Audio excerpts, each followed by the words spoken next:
All right, so I'm going to plug this in.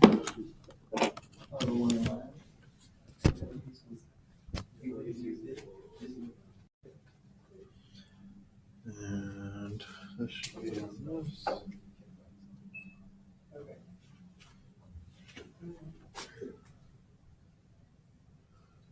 Input.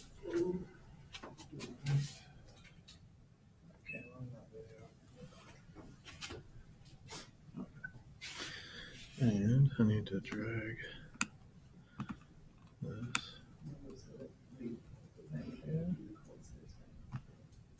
Okay. And hit play. Okay.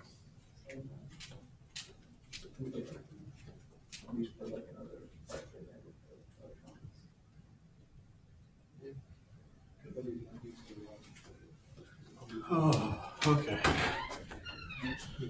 Everybody have a good weekend? Everybody still have all 10 fingers? No fireworks incidents? No? Okay, good. Did you guys do fireworks? For the 4th of July? Did you do any fireworks? Did you go see fireworks? Yeah. Okay. I went to see it. We couldn't Yeah. because my parents live in city area where you can't do fireworks. If it had happened a month earlier, we could have gone to my granddad's hangar before he sold it, which is in past years where we would sometimes do fireworks. But we just missed it. This is Texas. That's the Texan way, is the shoot off illegal fireworks and shoot guns and stuff like that. Well, at his hangar would have been legal to do it. That's why I sad that he just last month sold it. Yeah. Well, still a good time. Yeah. Okay, so I had to just remind myself where we were. So we have been trying to develop an interacting quantum field theory. So we know how to write down the Lagrangian. And what we're trying to do now is to develop a way to compute basically scattering amplitudes, right? We want to compute scattering amplitudes because we're interested in calculating cross sections and stuff like that. And so we've developed this path integral formalism to do that, right? And to basically, so the thing we're after is, I don't know if I have it in this presentation, the LSZ formula. No, I don't. So we don't. So we found that the LSZ formula basically depends on this thing called the time ordered product of operators, right? And it's basically the vacuum expectation value and the time ordered product of our field operators. And so our main goal is to try to develop a way to compute that, right? So you can go one of two ways. One is the canonical quantization, which if you look at Peskin, that's the way he does it. And it's, it works, but it's kind of messy, right? And this is the more, this is the prettier path, even though it doesn't seem like it probably at this point. So what we've been trying to do is develop a way to do that. And the way we found is that we can use some mathematical tricks, and we can write down this thing called the generating functional, right? Which I have in equation 2 there. And we can compute whatever order terms we want, or however many operators we want in our time ordered product of operators by taking functional derivatives with respect to this J parameter, the source parameter that we put in by hand, but in the end we always take it to 0. Okay, so let me just skip forward because we did all this a couple times ago. But these are all calculations showing you how to compute these things for time ordered products of 2 operators and 4 operators, and we said anything with odd numbers vanishes, and usually 4 is about as high as we want to go. Okay, so last time we spent some time talking about Fat Albert.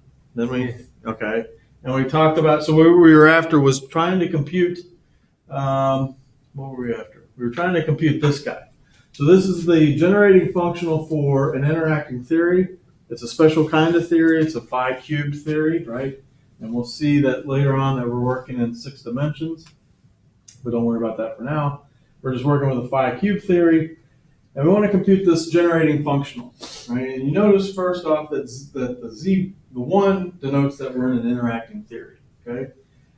And we build the interaction from, or using our functional derivative trick by acting on, the non-interacting generating functional, okay? And so we wanted to learn how to compute that. Well, it's easy.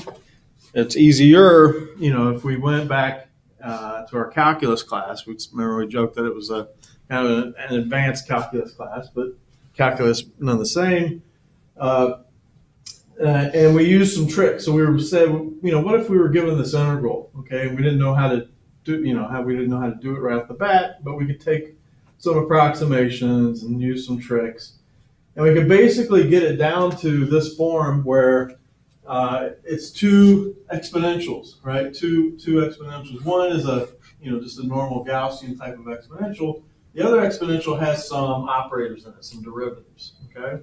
And so that's how we construct those q to the 4th terms in our original integral, right? But we could write it in a more advantageous way by introducing the power series form of these exponentials, right? And then when we did that, we said, okay, let's check and see if we can actually compute some of these terms, right? So we took specific terms out of this series and applied those derivatives, right?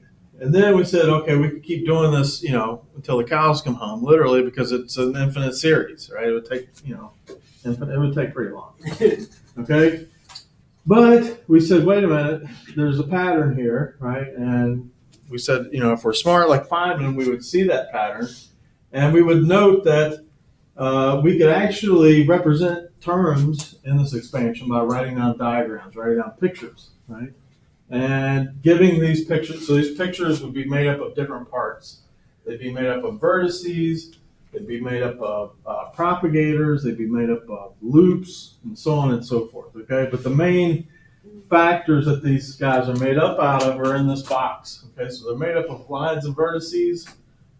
Each vertex has some factor. In this case, it was minus lambda. Each line has a factor of 1 over m squared. And any external point where we have a j carries a factor of j, okay? And so we could say, okay, let's try to, if we wanted to compute the lambda j to the 4th term, what diagrams would we write down, right? And we'd have to think long and hard. Maybe this one would come to mind right off the bat, but there's others that we also have to include, right? But the main point is, if you use these rules, any of these diagrams gives you lambda j to the 4th term, okay? It doesn't give you the correct coefficient to those guys, but we said we'd worry about that later, okay? And so we worked out a couple other examples, okay? And then we noticed some cute little things. Okay, so then we said, all right, let's go back to our original problem. Computing this generating functional for an interacting field theory, right? This phi cube theory, okay, where Z0, again, we worked this out a couple weeks ago, what the generating functional for a free field theory looks like. Okay, and so from that point, we said, okay, let's use the analogy of that simple problem that we just did in calculus, right? And rewrite our double exponential, right? We have an exponential that depends on the operators, our other exponential. Let's rewrite those as Taylor series or power, or power series, right? And then we can do the same thing. We can evaluate term by term, whatever we wanted, by just picking out those terms and then applying those functional derivatives, okay? Much like we did when we were computing those correlation functions, the time order products of operators, right? But it gets messy, okay? So it kind of, instead of working with that, that expression, it's better or easier to work with diagrams, right?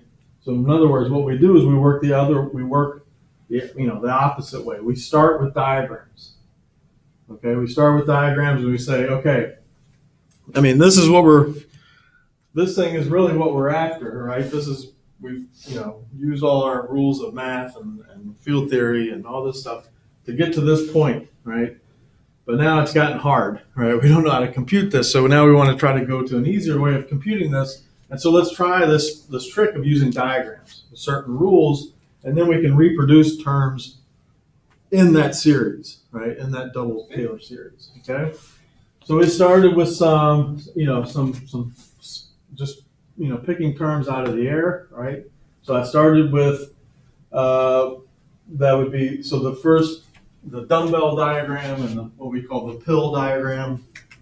So these are sourceless diagrams, so J equals 0. Right, so if I go back and look at my expression here, J equals 0, so my derivatives are always going to come in threes, right? So that means that has to be the P equals, what do we say, 3, V equals 2 diagram. Our term, yeah, the P equals 3, V equals 2, because all the derivatives are going to take away all the factors of J, right? Because if I look at these diagrams, there's no external sources, so there's no J's, okay? And then you can go on and you can build other terms. All right, notice that you can describe these terms, these diagrams, either by, these V and P indices, or you can say order G squared, there's different ways of describing these terms in words, but they're all the same thing, okay? Now, there's one complication, well, there's a couple complications in going in this way. So if we, did things strictly mathematically, we'd be okay, right? We would expand this guy term by term. We could take the functional derivatives, but that's what we're trying to get away from, right? So instead we're trying to use this diagrammatic way of doing things. But when you do that, when you go from diagrams and then try to match it onto terms in that expansion, there's some overcounting and things you have to account for, right? And so we talked about that. There's some terms that when you account for, they actually cancel out. So one of the things, like one of the counting factors that we got from each diagram was something that went like 3 factorial V factorial times 2 factorial P factorial. Remember, this is a typo, right? And these two terms actually cancel out these denominators that you would get out of these guys, right? This is 3 factorial V factorial, 2 factorial P factorial. So that part works out nice. The part that gets confusing are symmetry diagrams, or the symmetry factors, right? Because if you write down a diagram, there's different ways that you can configure. Remember the parts of these diagrams, they correspond to derivatives or vertices or all this other stuff. And so you have to account. If I wrote down this one diagram, there might be other ways to write down the diagram, right? Or they might correspond to other terms in the expansion, right? So there's things that are called symmetry factors that you have to account for, okay? So when we write down this diagram, we're actually overcounting, right? Because there's just the way it works out. And so you have to divide by these symmetry factors, okay? And so we worked through a few of them. And I said, if you go and look in Srednicki, he's got a couple pages worth of diagrams on how and what their symmetry factors are. Okay, so you can go test your symmetry factor computing skills if you want. Okay, the good thing is in the real world, you very rarely have to worry about symmetry factors. Okay, because I told you guys. Tree level diagrams, which you mainly focus on, especially in this class, the symmetry factors are always going to cancel out. And we'll see how that works later today, okay? So you never even have to worry about the symmetry factors for those guys. All right, but it's something that you have to deal with. Okay, so then we ended last time, I think, by talking, so what we're saying is, instead of this double Taylor series expansion nightmare, right? This thing, we're going to represent our Z1 function, right? Our generating functional, the thing that we get time ordered products of operators from by taking derivatives. We're going to represent this guy as a sum of all diagrams, right? And it sounds simple, And it kind of is, but you have to be careful, okay?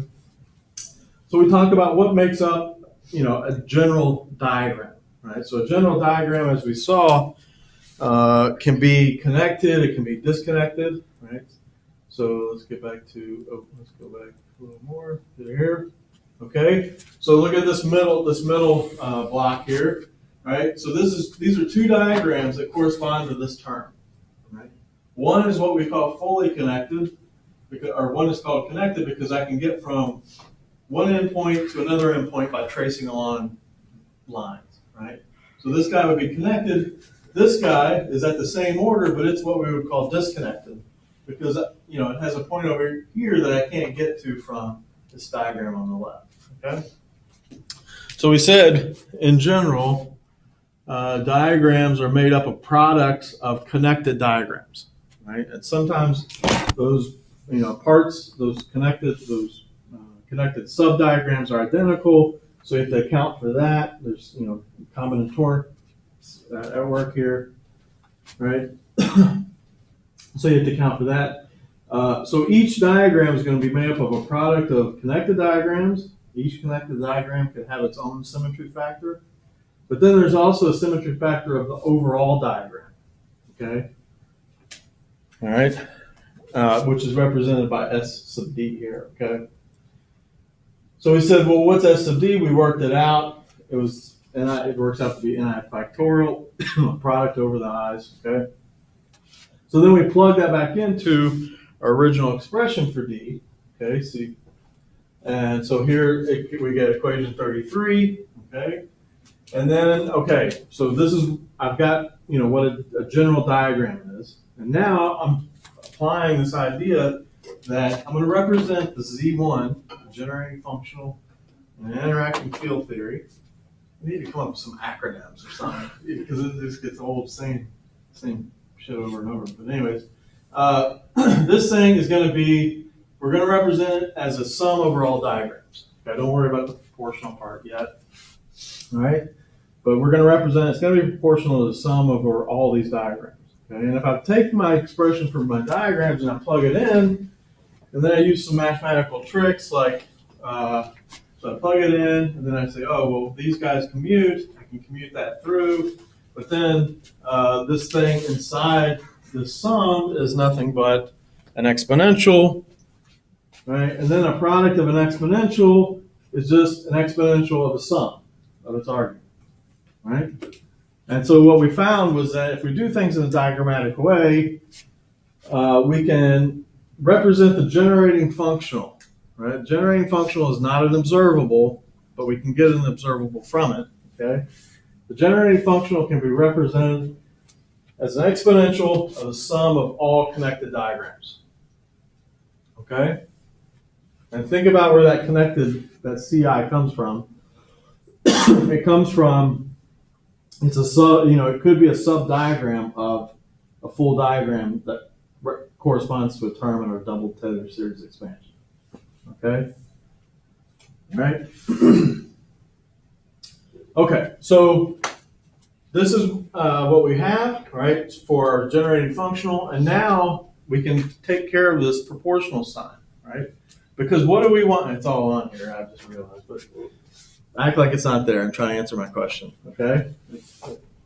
So if I took J equal to 0, if I set J equal to 0 like I usually do, what do I want to get? What do I want Z1 to be?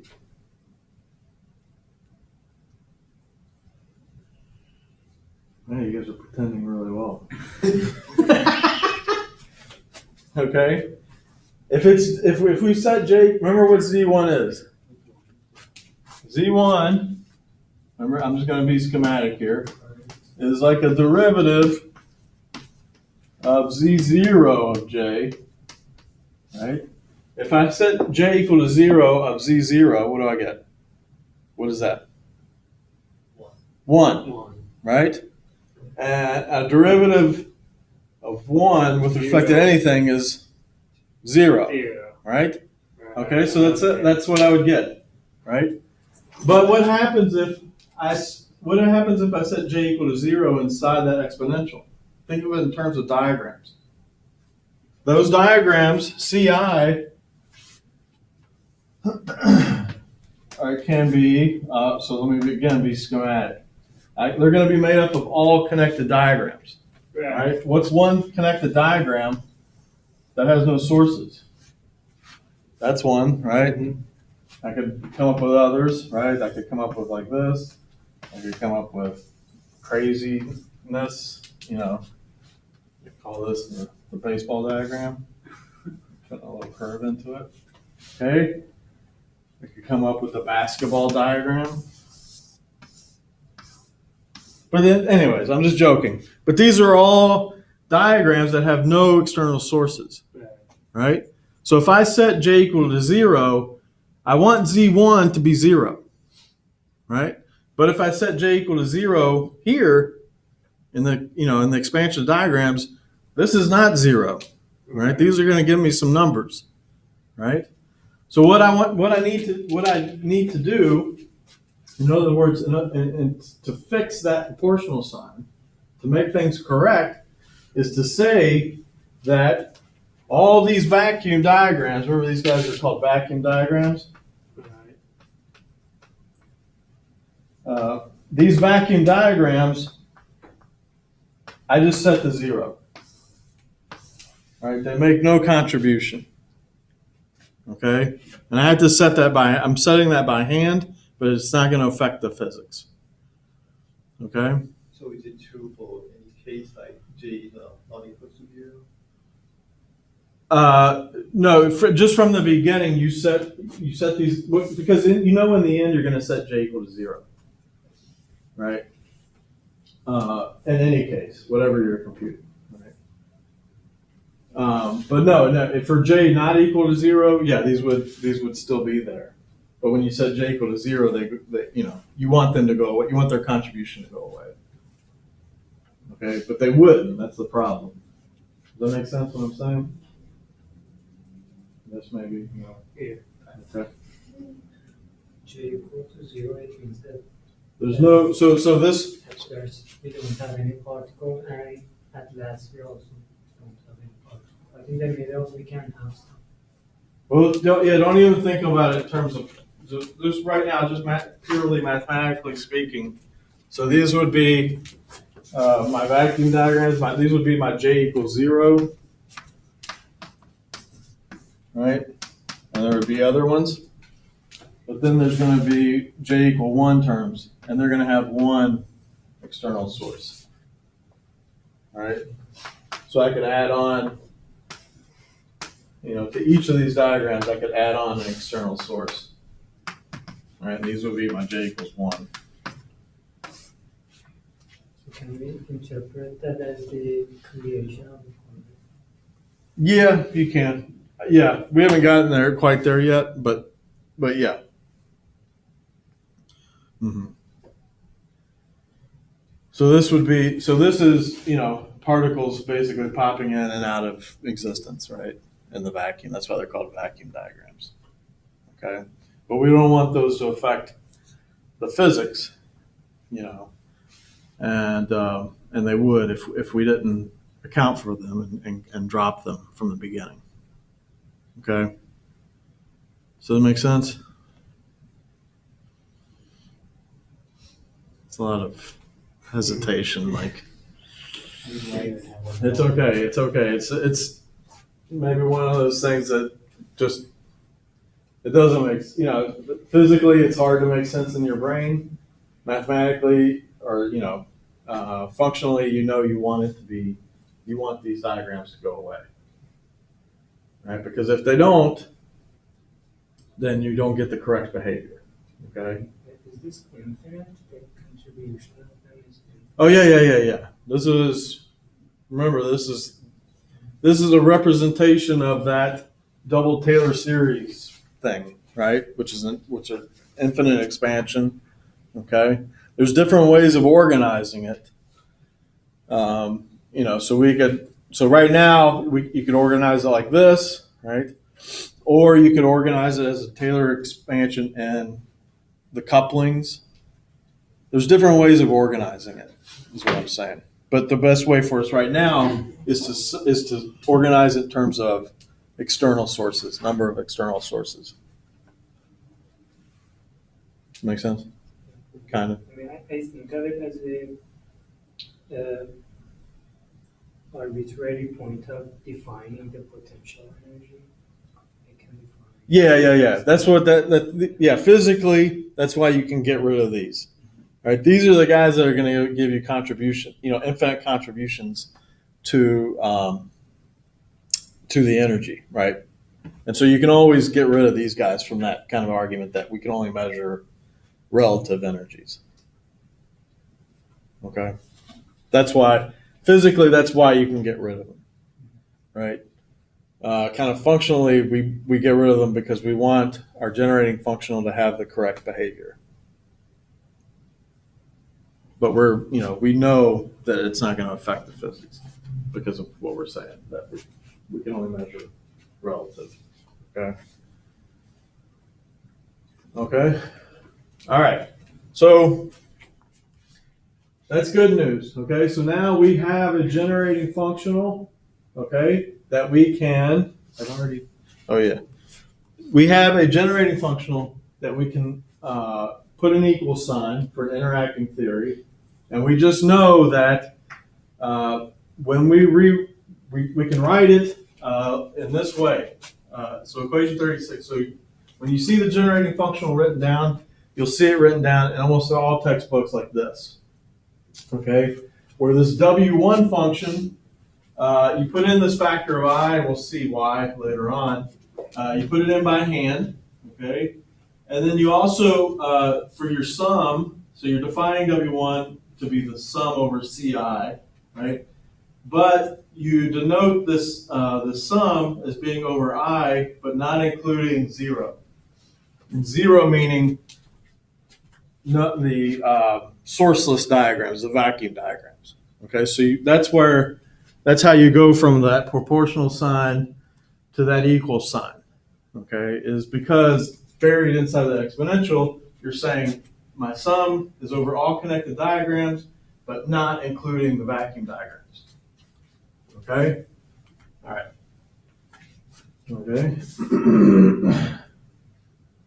Right. And like I said, the factor of I, you put it in by hand because this W function, you want it to be real in a free field theory. Okay. But we'll see how that's just convention, and we'll see how it works out. Okay. Okay, so we've done everything that we can for this interacting theory. The one thing we haven't really dealt with are the counter terms. Okay, and so what I want to do next is I want to show you the importance of the counter terms by showing you what happens if they're not there. Okay, all right, and that goes to this reference that probably is way over any of y'all's heads because you probably weren't born yet. But this is the late '80s. Hair band, rock band. It's called Cinderella.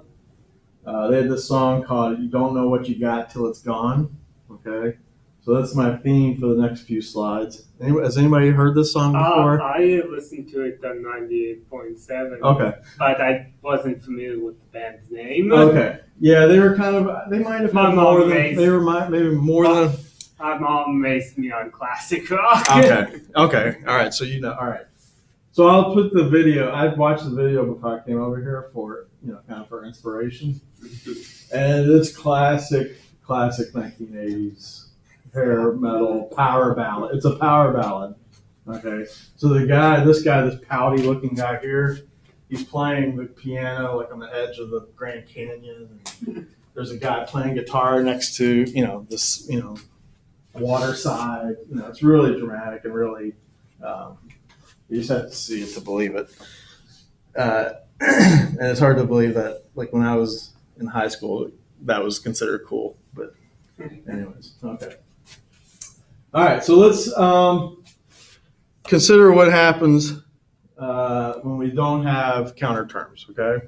So we're just working with our Lagrangian, the way we've written it down so far, okay?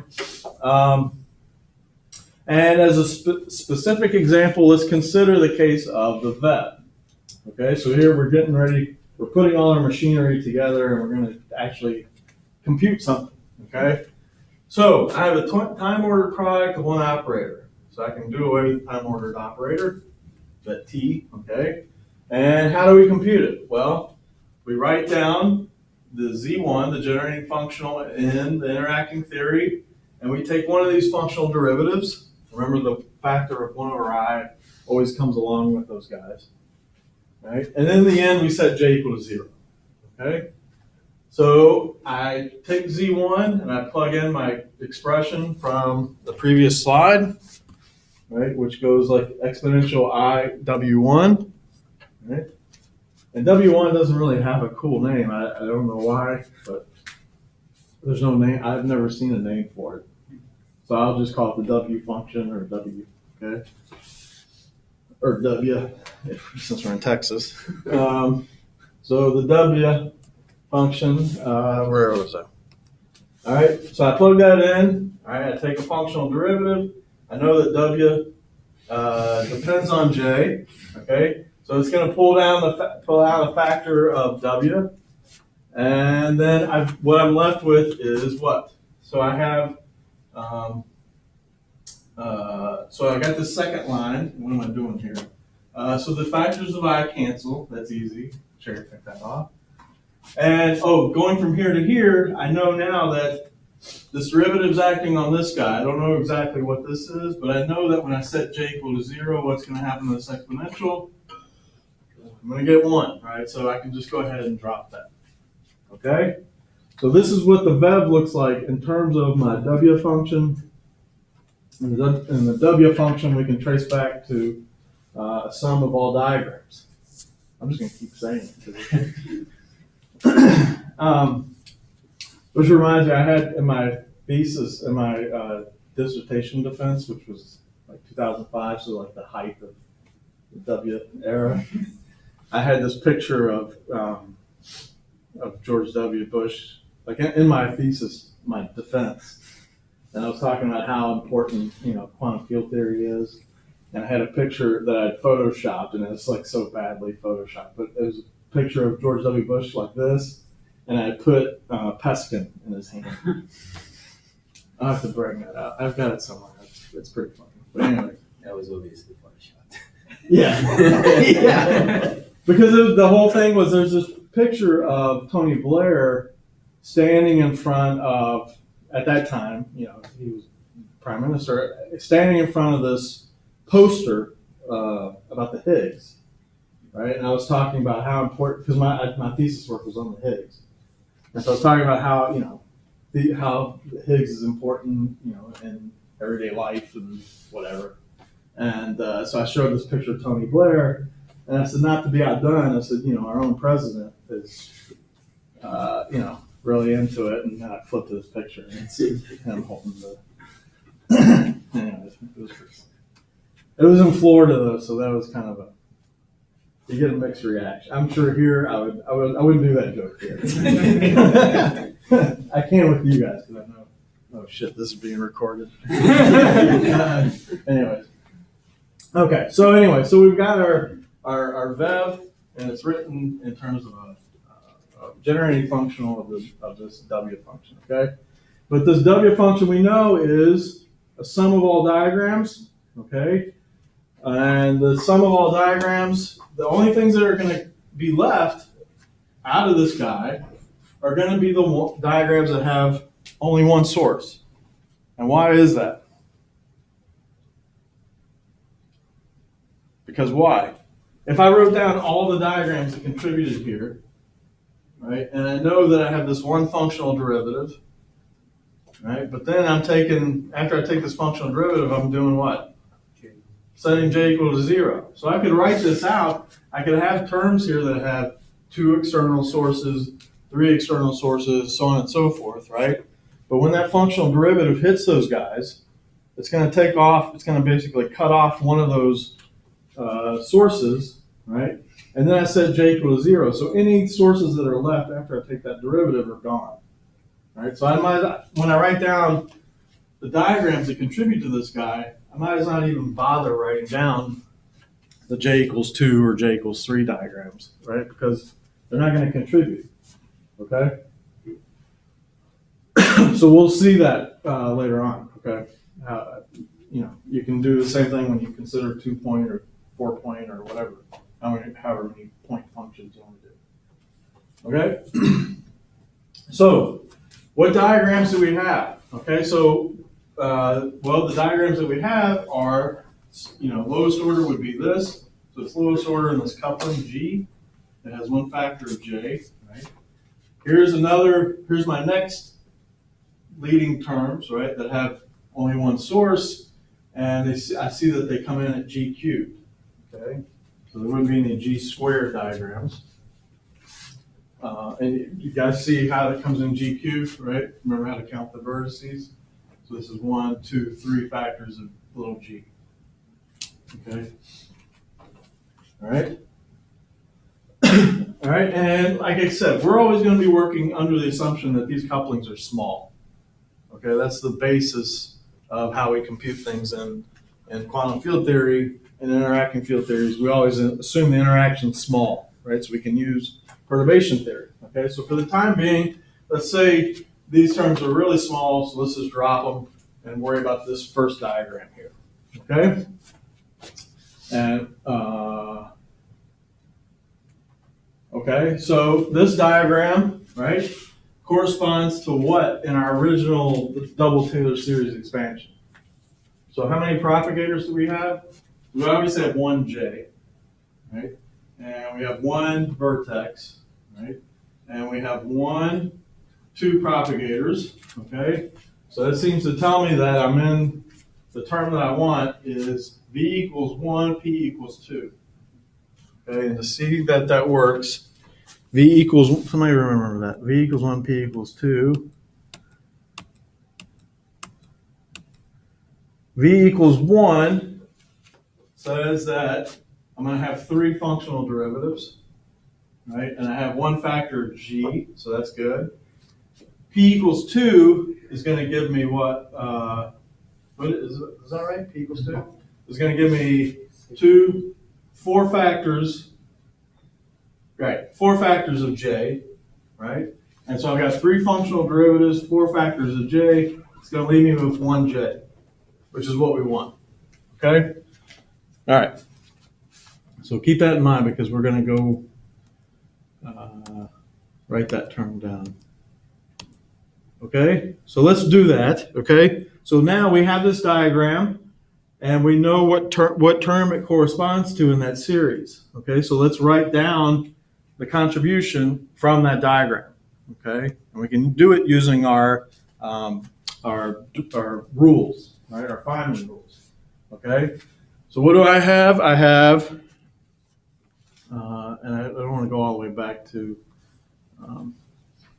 so I have the rule for one external vertex. We've written down the rules for the theory, right? Or did we? Maybe we did. Maybe we did for an interactive theory. Okay, so instead of doing it that way, let's write out that term from the double Taylor series expansion. Okay? Because I don't think we have written them down for the interactive theory. I think we did for non-interacting theory, all right? So if we go back, right, and we look at that expansion, do you guys want me to go back and show you that expansion again, or can you kind of piece it together? Here, I'll go back. Okay? So we said the V equals 1, P equals 2, okay? V equals 1, okay? And I would have I'm going to have 3 functional derivatives. P equals 2. That means I'm going to have 1, 2, 3, 4 factors of J, and I'm going to have 2 different factors of delta, the propagator. Right? Okay.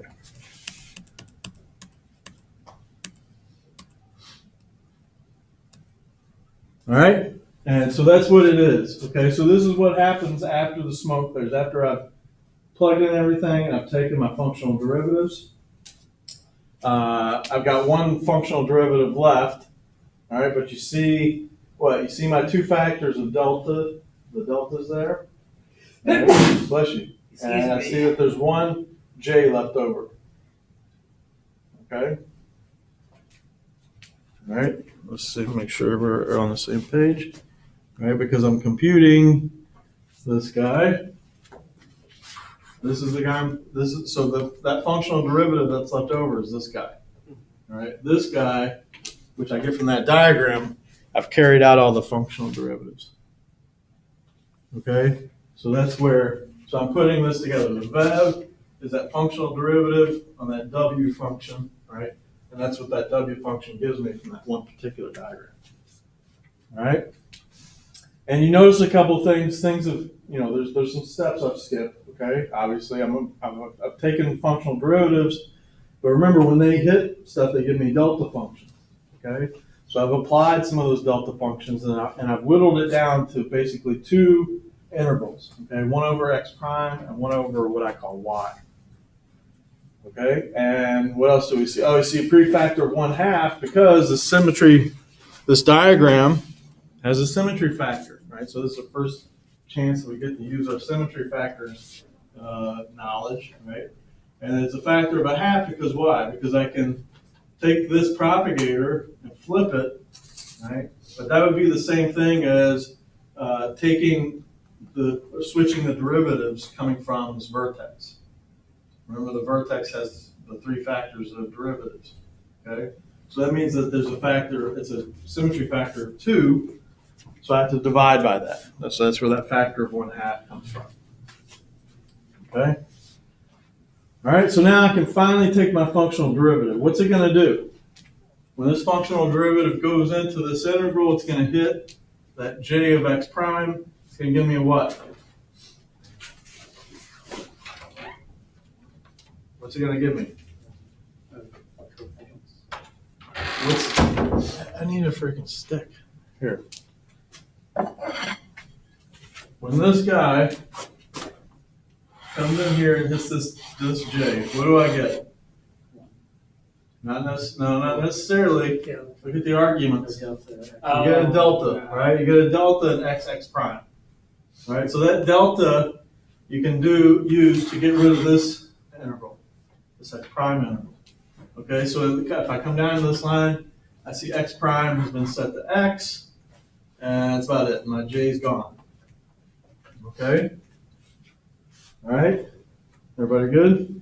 Is Yeah. this supposed to be y minus delta y minus y? Y minus y? Yes. And that came back. I'm just leaving it like that for the time being. Yes. Okay. We know it's 0. We think y minus y is 0, but I'm just leaving it like that for the time being. I don't remember why I did that. I think that's because I was cutting and pasting, and that just let me stay like that. Okay. So in this couple slides, it'll become 0, but for now, it's y minus y. Okay. I like having a stick. So we have this, right? And this is not 0, right? Everybody agree with me that this is, in general, this is not 0. Right. I mean, delta of zero is not 0. Right? If you go back and look at the form of delta, right? Remember, delta is the Green's function. Remember the form that we derived for it? I can't go back that far in the slides. So it's a mess. Yeah. But it's not 0. Okay, take my word for it. And this is not 0. This is not 0. If you integrate over something that's not 0, it's not necessarily 0. And the coupling's not 0. Is that a problem? This is the VEV. Yeah. This is the VEV we're talking about. The The VEV has to be 0.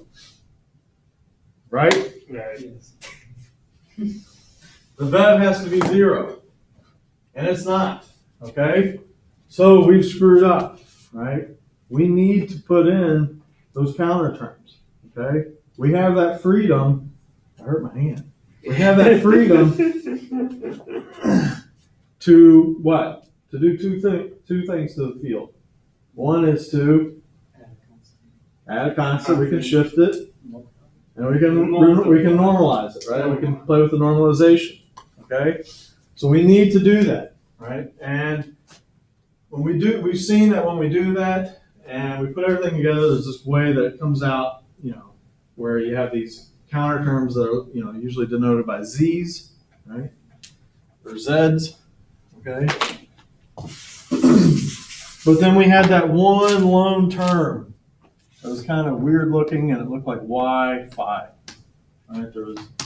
I just realized it sounds like Wi-Fi, but it's the letter Y times the field phi. Okay. So at least we're going to have to, if we want to try to cancel this thing off, we might want to try to, this is one of the terms that we're going to try to use. Right? Why do I want to use that? Because the VEV is proportional to one field, and this guy is proportional to one field. So let's try to include this term, okay? So forget about those other counter terms for the time being. Let's say, okay, at least we have to introduce, if we want the VEV to be non-zero, we have to introduce a new vertex into our theory. This is going to be the new vertex. It's kind of a weird looking vertex because it only has a source point, right? And then it kind of ends, and you'll see it written in different ways. You'll see counter terms written in different ways. It usually involves an X at one end, right? But whether or not the X looks like that or whether it's inside of a circle depends on what book you look at, okay? So it's a vertex, but it only has one external point. Right? It's a vertex with one leg, or one, yeah, okay? So the vertex looks like this. In terms of our space-time points, it's going to look like this, okay? So you can go back and you can see how we computed the different, the forms of vertices and things like that, or the, how we represent things in the Lagrangian formalism. And what you would find is that this guy looks like that, okay? So now what we have is we have a sum over two diagrams. So we're neglecting these G cubed J terms, okay? But we have this diagram, and now we're including this diagram with it, okay? Because we have that freedom, we can do that, all right? And this guy has a coupling constant of Y, okay? And remember, Y is a free parameter. We can do with it whatever we want, okay? So if I go back now and I plug in this diagram in addition to the one we had before, we get something that looks like this. So I have this IY factor. So here's what we had before. And now you can see that delta Y minus Y has become delta of 0. Okay, so this is the first term. And then we have this guy, right? And this guy is, you notice it's being multiplied by this because there's a propagator here, right? There's a propagator here. Okay, so it's really, when you want to think about it, it's broken into the external source, a propagator, and then this is our vertex, Y. Okay, so you see Y times this propagator, which would be delta X minus Y, and then our J, X or whatever. Okay, so that's how this diagram that we include with the other diagram gets broken up. Okay. But the important point is that this stuff pulls out and I have some prefactor here, okay? All right. Okay, and now we can actually, because Y is a free parameter, we can play with it, right? And we can tune it to exactly cancel off that non-zero contribution to the VEV, okay? Which is what we've always argued that we could do with those counter terms, right? So now I can see it explicitly that in this interacting theory, if I tune Y, so basically I'm just setting this equal to 0 and solve for Y, right? And I find that if Y equals this stuff, forget about this for now. If Y equals this stuff, this coefficient is 0. This overall coefficient is 0, and so the VEV to that order, to order G, is 0. Okay? It'll turn out that we can do this order by order, right? We can tune these parameters, we can tune this parameter, order by order to cancel off the higher order contributions, the G cubed, the G to the fifth, so on and so forth. Okay? All right. Let's take a break right there, and then we'll get into a little bit more in depth about what this Y5, contribution means, and we'll work our way up to, I think, 2-point diagrams next. Okay? So take a few minute break, catch your breath, and we'll be back.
How to go with the ribs? The ribs, Steve, or just the burgers? I have some qualifying follow-up questions. Tomorrow, I have a doctor's appointment. Yeah.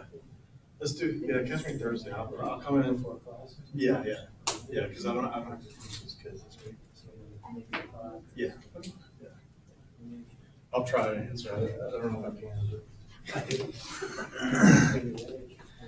As long as it's not E&M. No. Okay. Or the lines are blurred sometimes. Yeah. Well, yeah, you should see, I was looking at Florida State's qualifier, because they don't split, they used to, but they don't split it up into sections now. It's just different, days, right? And so some of those questions, it's not clear if it's a stat mech problem or if it's a quantum problem or, classical mechanics problem. So you just gotta know your stuff, There's no going, it's not like here where people say, oh, I'm just gonna go in and I'm just gonna try to pass the quantum. Or I'm just gonna try to pass the classical, let's go around. There's no doing that. Okay? Which is a really bad strategy. any of you guys are thinking of that. No, go try to pass it on, okay? All right. Okay, so let's get back to this. All right, so we've seen that we have to include this term in our Lagrangian, this y5 term, right? And we want the Lagrangian to be Hermitian, true or false? Lagrangian, yeah, true, right? And so we know that phi is what? Real, okay? Because we're dealing with a real field, and so that means that y has to be a real number.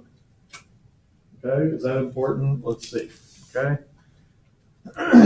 it might be disturbing because from that reasoning you say y has to be a real number, and you look, and what you see is that there's a factor of I in there, right? And g is just a number; it's a number, a real observable number. So what we need to do is do some investigation on this delta 0 and see, is it real or complex or imaginary or whatever. Okay. All right, so let's look at what delta 0 is. So delta of 0 looks like this, right? If you go trace back when we calculated this guy, and you do a Fourier transform to momentum space, this is what it looks like in momentum space, okay? All right, where it's an integral over, your Lorentz invariant phase space, d4k, and you've got a k squared in the denominator, okay? And it's kind of hard to tell. I don't know. I have no clue if this thing's, real or imaginary, okay? Just by looking at it. But before you even go to that, you notice another problem, right? If this is just normal, calculus, right? And I try to calculate this thing. Now remember, this is like, it's a 4-dimensional extension of three-dimensional space. You know that in spherical coordinates, there's going to be an integral over the magnitude of k that goes out to infinity. Okay? And so if I just do power counting on this guy, I can tell that this integral is going to blow up, right? How do I see that? Because how many factors of k do I have here? 4, right? How many do I have down here? 2. Right? So if I integrate this thing and I take k to infinity, it's going to blow up, right?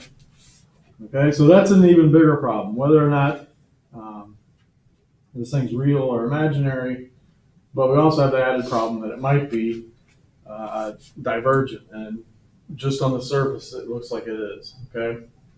And in fact, this is another example. We've already seen this once before when we talked about what did we talk about where we ran into this, where we had divergences. Vacuum energy, yeah, right? When we were talking about the simple harmonic oscillator, basically, right? So this is another example of what we would call a UV divergence. UV meaning it's the high energy part, right? Ultraviolet, it's just I can't think of what the word is, but it's just, by analogy, ultraviolet is high energy light, right? So ultraviolet would be high energy part of our theory, okay? So you'll hear about UV divergences, and you'll hear things about infrared divergences, okay? And those are from the low energy spectrum. And we'll see examples of that later on when we talk about QCD, okay? All right, so this is just another example of that, right? So how do we compute these types of integrals? Well, that is, a lecture in and of itself. How do we calculate these things and extract the divergent behavior, okay? But let me just show you a quick and dirty way to do it. And for the time being, just accept it, okay? All right, so what we have is we want to calculate this thing, and what I want to try to do is impose a cutoff. So remember I talked about, when we talked about this before, that you can integrate up to a certain region, then you just cut it off, right? And you say, okay, everything below that I'm okay, right? But the dependence on that cutoff tells you something about the divergent behavior, okay? So one way you can impose a momentum cutoff in this integral in a Lorentz invariant way is to include some factors that I've included here in equation 44. And so you're doing it in a Lorentz invariant way, so it's okay, everything's kosher, you feel okay about it. And you can do this integral, right? Believe it or not, it looks like a mess, but you can do this integral and it gives you this number, right? So what do I see? Okay, so now I see that delta is 0. It goes like lambda squared, where lambda is my momentum cutoff. Okay, it's an energy, right? So it's quadratically divergent, is what we would say in the business. Okay, but I also see this factor of I come out, which is a good thing because we wanted delta to be imaginary because we need y to be real. Okay, so that's good, right? This factor is 16 pi squared. You'll have nightmares about it. Okay, because when we get to loops, probably later this semester and more in the next semester, you get 1 over 16 pi squared. Anytime you compute a loop, you get a factor of 1 over 16 pi squared. Okay. Okay. Anyways, all right. But we see, so we have two good things. We can compute this guy. We see that it's imaginary, which means y is real. So that means that this term in the Lagrangian is Hermitian. Okay, so that's good. Okay. The bad news is that what happens when we take this cutoff to be infinity is that this guy blows up. So we have a term in the Lagrangian that is divergent, right? Okay. But the important point is, so go back and look at what we have here, right? So what I'm saying is that delta 0 blows up, right? So that means I have to tune lambda, or not lambda, but y to blow up. But to blow up in the opposite direction, right? It blows up in the opposite direction so that it cancels off that guy, okay? And that would, cause some people to worry, right? But again, who cares? I mean, it doesn't matter, because does it bother? If it, the big question is, does it bother you that there's an infinite parameter in your theory? Okay, and if you say no, then you can go on to be a theorist. If you say yes, then we have to kick you out and you become an experimentalist. You go down to the basement and you start growing crystals and you start plugging in cables and you start doing stuff like that. Okay, you can't have any more fun. You have to believe it, okay? But who cares, right? It doesn't matter because it doesn't affect any of our any of our observables, right? Because all we care about are relative energies, okay? So the fact that we have this parameter, that's coming from the VEV, from the vacuum expectation value of our field, the fact that it blows up, who gives a crap, right? It doesn't matter because we can't observe it, okay? So you believe it and then say, move on, right? Okay? And like I was saying before, you can do this to all orders in G, right? So we wouldn't have to necessarily stop at this, but say we went on and computed the G cubed terms, like I will give you in a homework problem. I'm just kidding, I would never do that. It'd be a nightmare, right? But you can still, with this one little guy, you can still cancel off the divergences that come from these guys. These guys are going to have their own divergences. They're going to look a little different, but the important point is that their prefactors are going to explode, blow up, okay? But the point is that you can rewrite this guy as a power series in G, right? Or as an expansion in G. And each of these guys are going to cancel. This guy would cancel off the divergence from here. This guy would cancel off the divergence from there, and so on and so forth, okay? The important point is you have a well-prescribed way.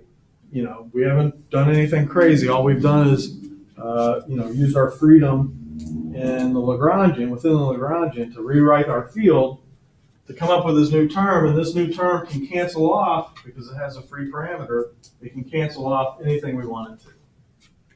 Okay? All right.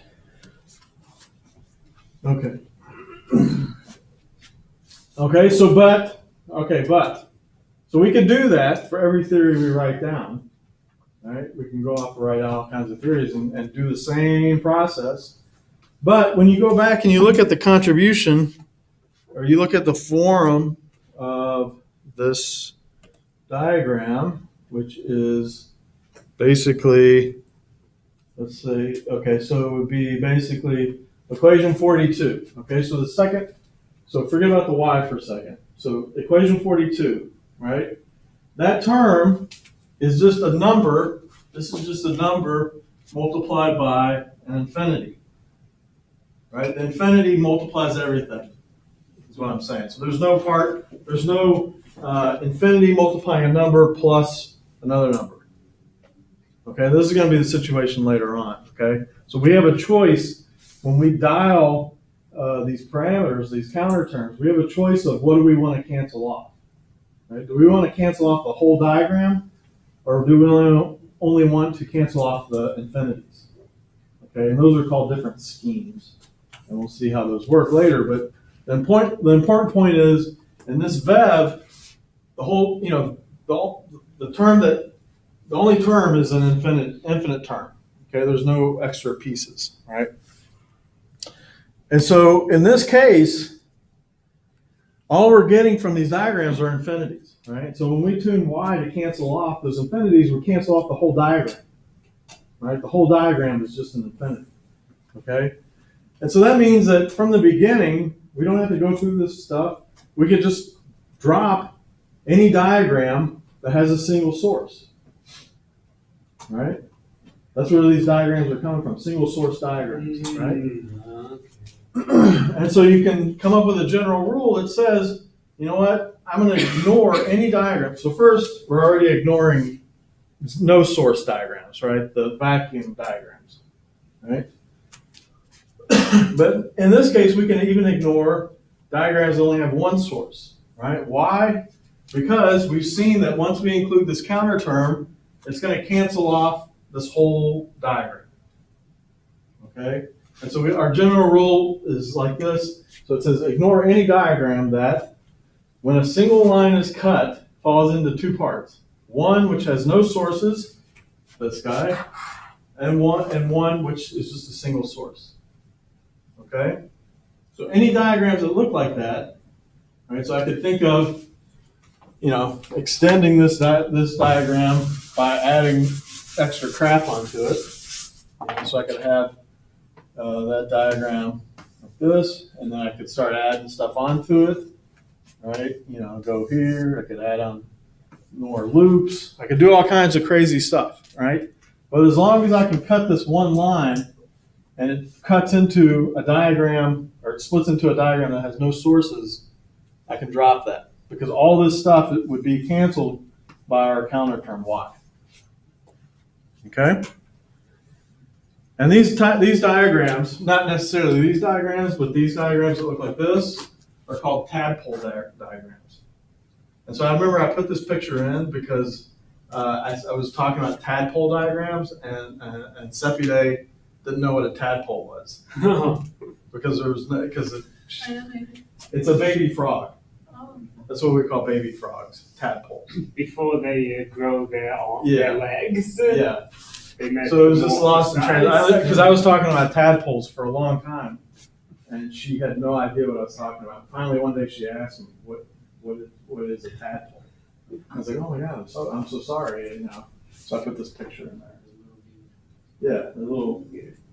You guys, you've seen tadpoles, right? Or baby frogs. Okay, so they're just called tadpole diagrams. So if I talk about tadpole diagrams, you know what I'm saying. Maybe someday somebody will teach me the Farsi word. Is there a Farsi word? Would you? There is? Okay. I think it's hard. It's hard? Shit. Okay. I was hoping it'd be easy. Anyways. Okay. So what do we want to do? Okay, so we've shown the importance of this guy. Okay? So it stands to reason that we better include the other counter terms just to play it safe. Okay, so I don't, I'm a big, like when I do something, I try to get away with the least amount of work I can. You know what I mean? But this right here has already shown us that, if we don't include these counter terms, we're running into big trouble. So we better just put them back in. Okay? Shortcuts usually are bad things, especially in quantum field theory. Okay? So let's include those other counter terms and let's see how they come into play. Okay. So let me write down again our fully what we would call renormalized Lagrangian. Okay. So the renormalized Lagrangian, again, it has the same basic form, right, as we had for the interacting piece. We just have these new factors, these counter terms, and this guy we've already dealt with. Okay. And you'll see the Lagrangian written, in any possible way that you can write it. But a lot of times you'll see it written in terms of what's called the bare Lagrangian. And the bare Lagrangian, in this case, okay, so here you would have it written in terms of what they call the bare Lagrangian and the interaction Lagrangian. Okay, so the bare Lagrangian is what you would have written down for a non-interacting theory. Okay, but sometimes you'll see the bare Lagrangian include the interaction term without the counter term here. But for now, let's just write like this. So the bare Lagrangian is the non-interacting Lagrangian, no counter terms, right? The interacting term includes the interaction with the counter term, plus what we call the counter term Lagrangian. And so all I've done here is I've added and subtracted one, right? If we put all this stuff back together, you get this. Okay, but I've added and subtracted these two terms here and here so that I could rewrite it in terms of a bare piece and an interacting piece. Okay, so I'm nothing mystical or anything like that. I'm just, like I said, you'll see it written, in a bunch of different ways. But the important point is that when you put it all back together, you get the right form. Okay, and the reason you do this is because it's going to make, when we go to renormalize the 2-point diagrams, which you can see. So this guy contributed to the single source diagram, right? These guys are going to contribute to the how many source diagram? This guy and this guy. 2 source diagram, right? They're going to contribute to what we would call the self-energy diagram. Okay. All right, and in typical fashion, what we would do is replace this z phi minus 1, zn minus 1 with just single parameters, call them A and B. Okay. Okay. Let's see what I want to do. So what I am doing is I'm using my functional derivative trick. So I'm including, so I'm rewriting, everything like this, right? My bare Lagrangian is going to contribute to what I call Z0, right? And everything else is going to contribute to what we call Z1, the interacting functional, generating functions. Okay, so what I do is I want to rewrite those counter terms, these guys, along with this guy and then along with this guy, using our functional derivative trick. All right, so you can see here that all I've done in this term, right, it's interact. So my z, so here's where we get confused, or it gets confusing. Okay, so z. Let me write down a scorecard. You guys have scorecards in soccer and football? If you go to a soccer match, they give you a scorecard, so you can tell the players by who they are, or you just know. Yeah, like by the, you look on the scorecard and it says number 14 is. If you like that team, then you probably know. Yeah, but what about the other team? What if you're like, who's this jerk number 13? Then you don't care about them. Yes. What? In the stadium or what? Yeah, if you're not in the stadium.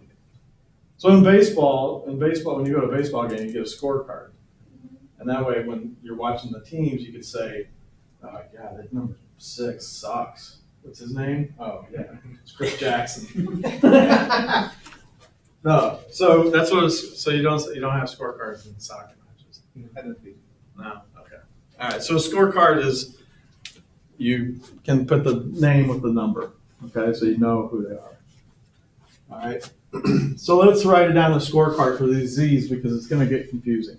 Okay, so Z0 of J is non-interacting. So I'm going to just put NI, non-interacting theories. Okay? My Z1 of J is the interacting theory. Right? Then my Z with no subscript of J is my interacting plus renormalized theory. Okay? Does my scorecard make sense? Okay? So you see up there what I have, okay? So I have my Z1. Remember, Z1 is you get it from Z0 by taking functional derivatives, by building the interaction terms. And then my interacting and renormalized theory, which is Z, just Z on the left-hand side there, I get from building the counter terms by acting on Z1. But remember, those are really only acting on Z0. Right? Everybody understand what I'm saying? Because Z0 is the only thing that has J's in it. Right? Okay? All right. Go just trace it back. Trace it back. You know, go back to the layers of the onion, and this expression will make sense. Okay? So I want to build my counter term by using this functional derivative trick. Okay, so at first I have this, okay? So this is just writing it down, but then I can use my integration by parts trick to combine these two integrals, right? I mean the two derivatives, del mu, okay? And I get a del squared term, right?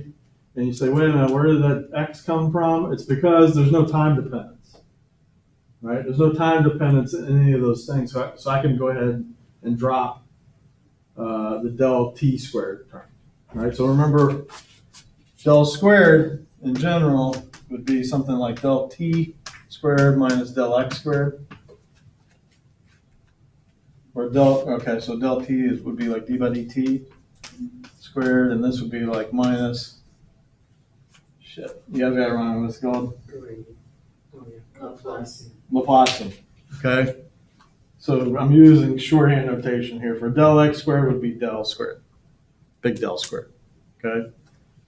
So there's no time dependence in any of that stuff to the right, so I can just drop it. Okay? So if you're working through this at home, you might wonder about this sign here. Okay, and it's coming from because del squared, I'm just replacing it with minus del x squared. Okay? All right? So that's what I'm down to, okay?